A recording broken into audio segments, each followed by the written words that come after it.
جناب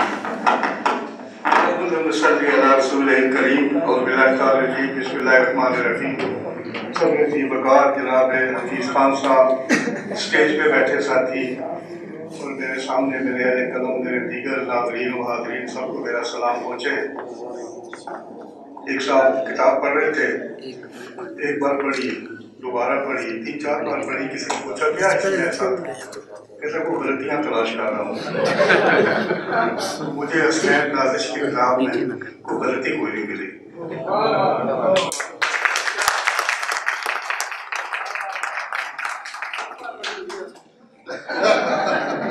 میری فاطمہ عربی صاحبہ دورے پہ گئی، یورپ گئی، امریکہ گئی تو اپنا سامان ساتھ لے گئی، اور حسنین نازش اس کے بغیر گئے۔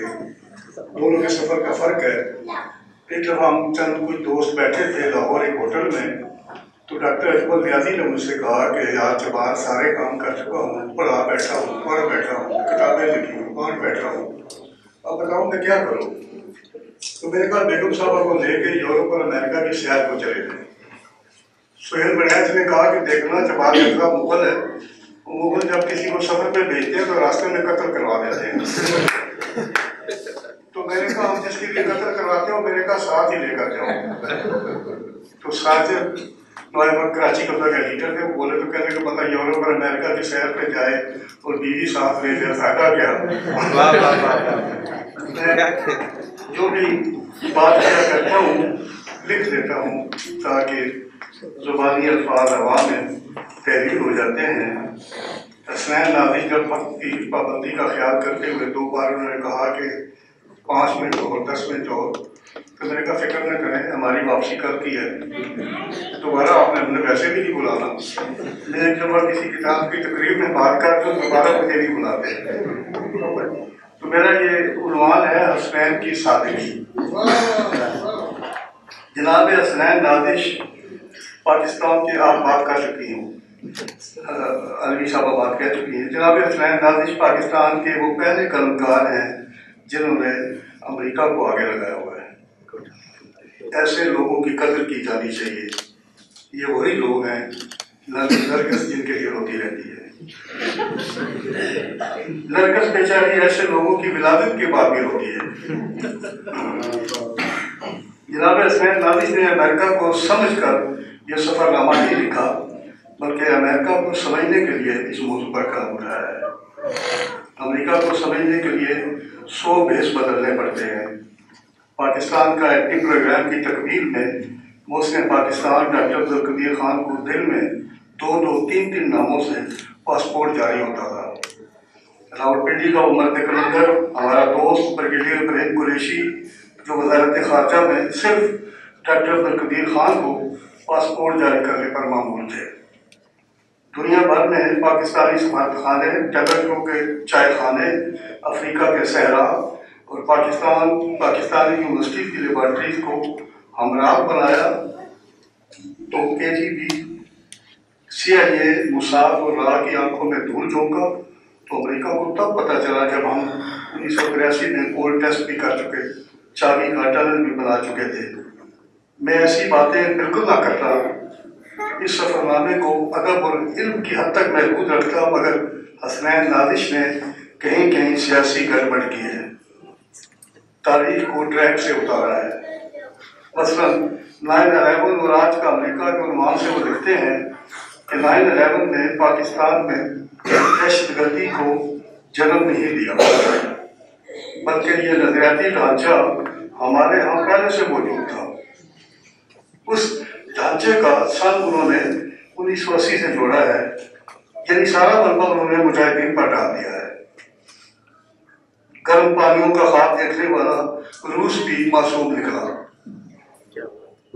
جبکہ استاد ربانی اور یونس خالص ذوالفقار بن بھٹو کے دور 1976 میں پاکستان کے لیے ہجرت کر رہے تھے۔ اور پھر حسنین نازش جہاد اور دہشت گردی کو ایک ہی نظر سے دیکھتے ہیں۔ اگر حسنین نازش کے نظریے کو صحیح مان لیں تو پھر محمد خان جنیدو بھی بے گناہ ثابت ہو جاتے ہیں، جس نے امریکی خوشامد اور دباؤ میں آ کر جنیوا معاہدہ کر کے افغانوں کی میدان جنگ میں جیتی ہوئی بازی मुज़ाकरात की मेज़ पर हार आया था।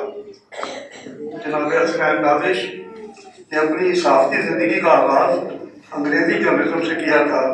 अंग्रेज़ी जर्नलिज़म और उर्दू सहाफ़त में फ़र्क तहकीक और तारीख जैसा है। अंग्रेज़ी सहाफ़त में ज़िमनी और कोरल ड्राम नहीं होते, रिवर्स भी शामिल नाज़र मिलते हैं। और फिर अमेरिका को कैमरे की आँख से नहीं, तारीख की निगाह से देखें, वो बादी और नज़र में नहीं, वसी और नज़री में खुलता है। मुझे इस पूरी किताब में अमेरिका का वो चेहरा दिखाई नहीं दिया जो हमें अफगानिस्तान के तोरा बोरा में दिखाई देता है। मौलवी तारुल कादरी जब पाकिस्तान के हो तो फरमाते हैं कि आइन की शिक 295C का इतलाक हर किसी पर होता है, और जब वो कनाडा में होते हैं तो कहते हैं कि 295C का ताल्लुक सिर्फ मुसलमानों से है, गैर मुस्लिम इससे बरी ज़िम्मा है। अगर मौलवी तारुल कादरी और हसनैन नाज़िश का शख्सी तजिया करें तो तारुल कादरी की मुफाद परस्ती झलकती है और हसनैन नाज़िश की सादगी।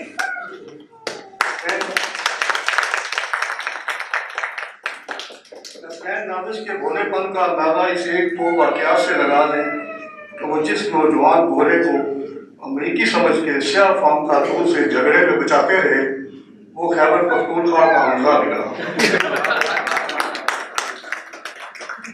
जिस नीली आंखों और सुनहरी बालों वाली लड़की के चटनी चाटते चटखारों के हंस लेते रहे, वो सिंध हैदराबाद की सारा निकली।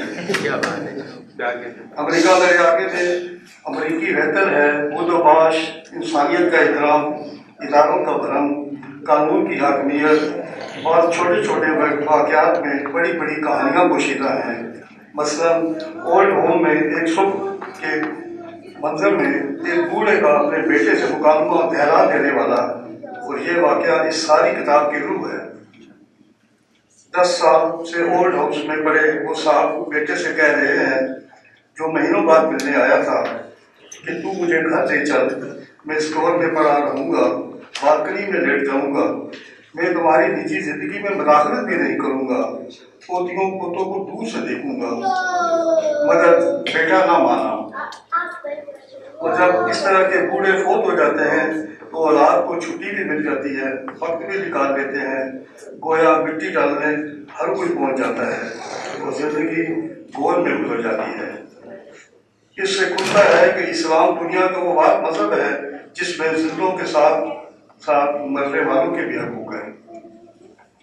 फौजी जवान जब लंगर पर खाना खा रहे होते हैं तो बहुत मज़े मज़े की बातें और कई अखबारें ज़रिए सुनने को मिलती हैं। उन खबरों को लंगर गज़ट कहते हैं। लंगर गज़ट में लिखा है कि अफसर के आगे से और घोड़े के पीछे से कभी ना गुजरना। मैं ये बात बिल्कुल भी नहीं कहूँगा कि अमेरिका के आगे हो या अमेरिका आगे हो या पीछे, अमेरिका अमेरिका है, क्योंकि जनरल परवेज़ मुशर्रफ ने सारा कुछ उठा के अमेरिका के आगे रख दिया था। हमारे कलम कबीले में कोई तो ऐसा है जिसने अमेरिका को आगे रखा। बंदरी के बारे में मशहूर है, उसके पाँव में आग लगी तो उसने अपने बच्चे उठा के पाँव में रख दिए थे।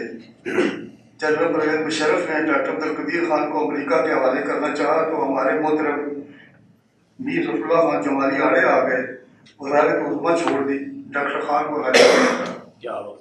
और जब उसी इदारे के डॉक्टर फारूक जो अमेरिका के हवाले, जब उन्हें अमेरिका के हवाले करने लगे तो उन्होंने कहा कि मैं फिर सारा कुछ अमेरिका को बता दूंगा। डॉक्टर फारूक ने अमेरिका को क्या बताना था मुझे पता है, वो अमेरिका को भी पता है, मगर अमेरिका शहादत को मुकद्दम रखता है। हसनैन नाज़िश को तजुर्बा भी हुआ, वो एक झगड़े में मौके के गवाह बने तो सिविल सोसाइटी के कई लोग और पुलिस वाले वालाना इन्हें मुबारकबाद देने आ गए। हत्ता के SHO जाए वारदात पर हसनैन नाज़िश की ज़ियारत करने आ गया।